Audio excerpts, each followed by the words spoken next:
پھر چلے آتے ہیں یارو زلزلہ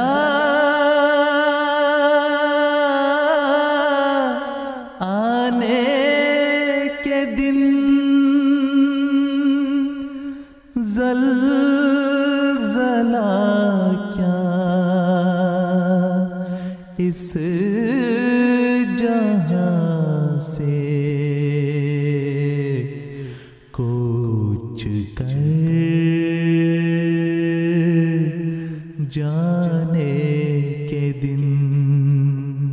حضرت مسیح موعود علیہ الصلوۃ والسلام اپنی کتاب رسالہ الوصیت میں تحریر فرماتے ہیں، پھر خدا نے مجھے خبر دی کہ بہار کے زمانہ میں ایک اور سخت زلزلہ آنے والا ہے۔ وہ بہار کے دن ہوں گے، نامعلوم کہ وہ ابتدا بہار کا ہوگا جبکہ درختوں میں پتا نکلتا ہے، یا درمیان اس کا، یا آخر کے دن، جیسا کہ الفاظ وحی الہی یہ ہیں، پھر بہار آئی، خدا کی بات پھر پوری ہوئی۔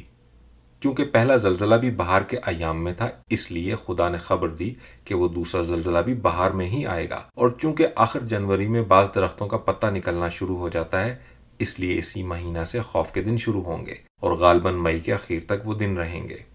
اور خدا نے فرمایا زلزلۃ الساعۃ،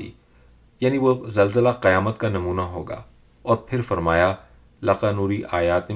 وَنَهْدِئُم مَّا یُؤْمَرُونَ، یعنی تیرے لیے ہم نشان دکھلائیں گے اور جو عمارتیں بناتے جائیں گے ہم ان کو گراتے جائیں گے۔ اور پھر فرمایا بھونچال آیا اور شدت سے آیا، زمین تہو بالا کر دی، یعنی ایک سخت زلزلہ آئے گا اور زمین کو، یعنی زمین کے بعض حصوں کو زیر و زبر کر دے گا، جیسا کہ لوط کے زمانہ میں ہوا۔ اور پھر فرمایا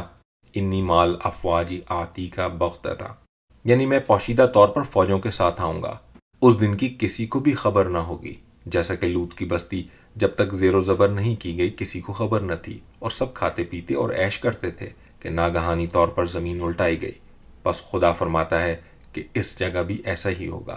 کیونکہ گناہ حد سے بڑھ گیا اور انسان حد سے زیادہ دنیا سے پیار کر رہے ہیں، اور خدا کی راہ تحقیر کی نظر سے دیکھی جاتی ہے۔ اور پھر فرمایا زندگیوں کا خاتمہ، اور پھر مجھے مخاطب کر کے فرمایا قال ربک انہ نازل من السماء ما یرزیق رحمتا منا وکان امرا مقضیا، یعنی تیرا رب کہتا ہے کہ ایک امر آسمان سے اترے گا جس سے تو خوش ہو جائے گا، یہ ہماری طرف سے رحمت ہے، اور یہ فیصلہ شدہ بات ہے جو ابتدا سے مقدر تھی، اور ضرور ہے کہ آسمان اس امر کے نازل کرنے سے رکا رہے جب تک کہ یہ پیش گوئی قوموں میں شائع ہو جائے۔ کون ہے جو ہماری باتوں پر ایمان لاوے بجز اس کے کہ خوش قسمت ہو۔ اے ایمان والو، اللہ کے لیے انصاف کی گواہی دینے کے لیے کھڑے ہو جایا کرو، اور لوگوں کی دشمنی تم کو اس بات پر آمادہ نہ کرے کہ انصاف چھوڑ دو، انصاف کیا کرو کہ یہی پرہیزگاری کی بات ہے۔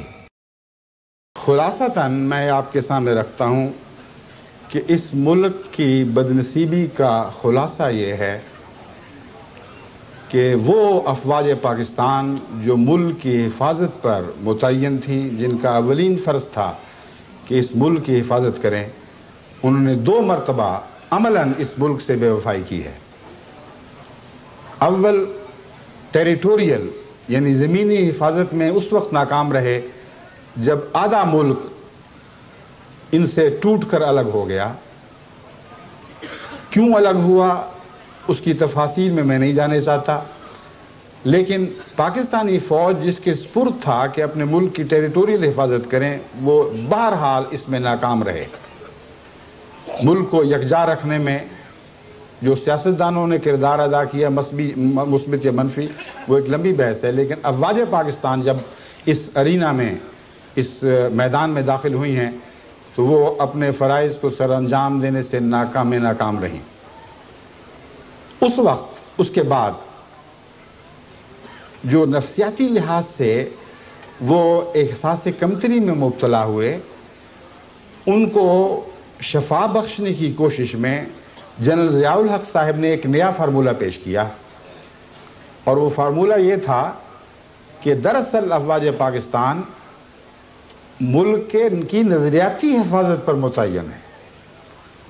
گویا کہ زمین ہاتھ سے جاتی رہے تو کوئی پرواہ نہیں، لیکن ملک کے نظریے کی حفاظت ہمارا کام ہے۔ ملک کا نظریہ دو باتوں کے گرد گھومتا تھا، ایک اسلامی اخلاق اور اسلامی کردار، اور اسلامی انصاف، اسلامی مساوات۔ یہ ساری وہ باتیں ہیں جو قائد اعظم نے اپنے پاکستان کے تصور میں بار بار قوم کے سامنے رکھی تھی۔ اور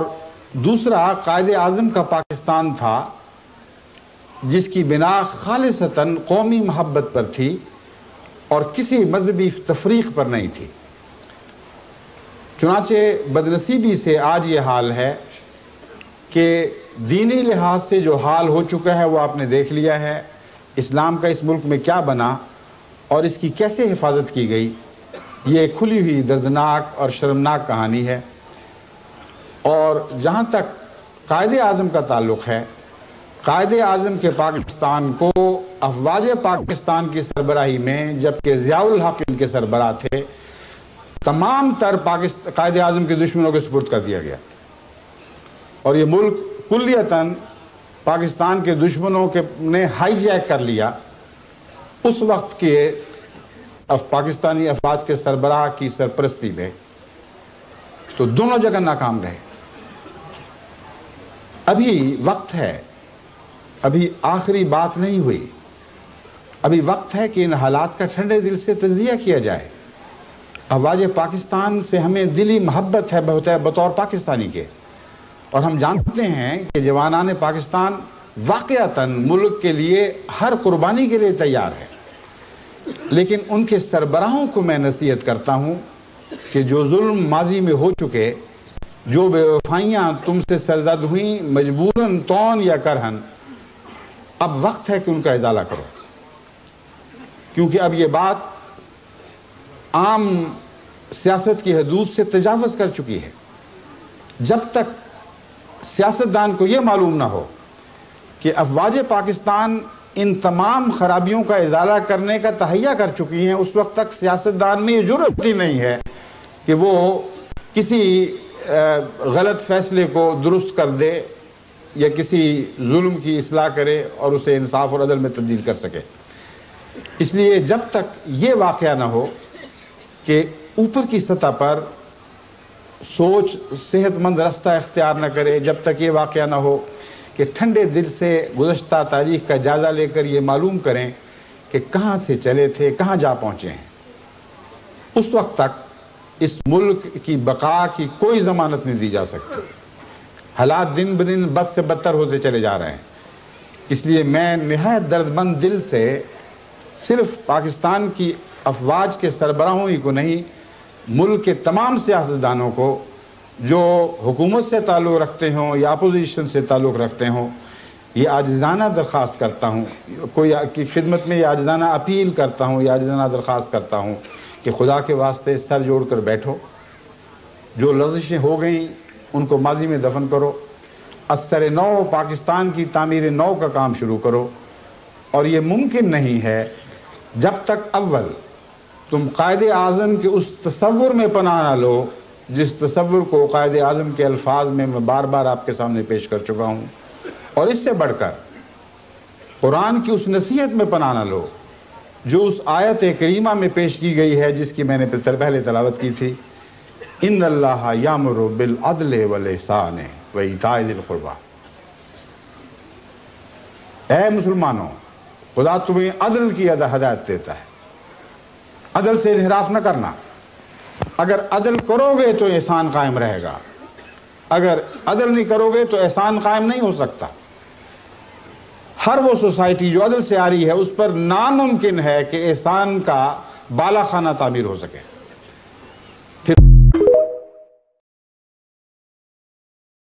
پھول تم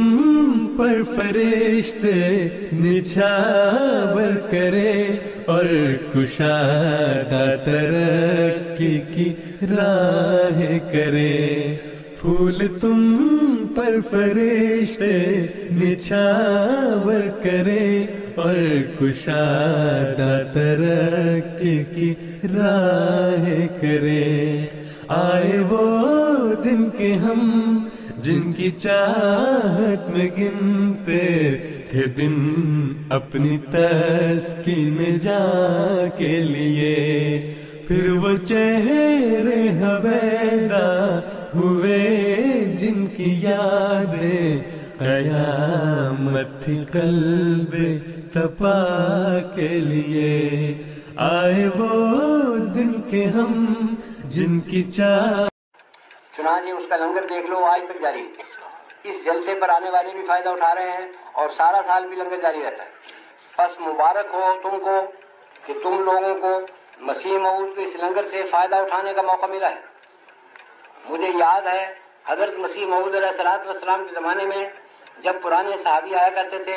تو لنگر سے روٹیاں لے جاتے تھے اور کہتے تھے اس میں بڑی برکت ہے، ہم تو سارا سال کوئی بیماری ہو اپنے بچوں اور بیویوں کو یہ روٹیاں بھگو کے پانی میں گھول کے پلا دیتے ہیں اور وہ بیماریاں دور ہو جاتی ہیں۔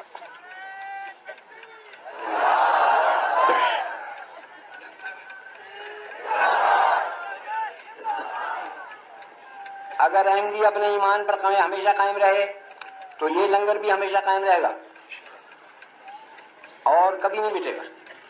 اگر قیامت تک تم اپنے ایمان پر قائم رہے تو قیامت تک یہ لنگر جاری رہے گا، کیونکہ اس کی بنیاد خدا کے مسیح موعود نے قائم کی ہے، جس کو خدا تعالی نے خبر دی ہے کہ 300 سال کے اندر تیری جماعت ساری دنیا پر غالب آ جائے گی۔ تو 300 سال میں یہ لنگر ربوہ میں نہیں رہے گا، 300 سال کے بعد یہ لنگر امریکہ میں بھی قائم ہوگا، ایک انگلینڈ میں بھی ہوگا، ایک جرمنی میں بھی ہوگا، ایک روس میں بھی ہوگا، ایک چین میں بھی ہوگا، ایک انڈونیشیا میں بھی ہوگا، ایک سیلون میں بھی ہوگا، ایک برما میں بھی ہوگا، ایک شام میں بھی ہوگا، ایک لبنان میں بھی ہوگا، ایک ہارن میں بھی ہوگا، غرب دنیا کے ہر شہر میں یہ لنگر ہوگا۔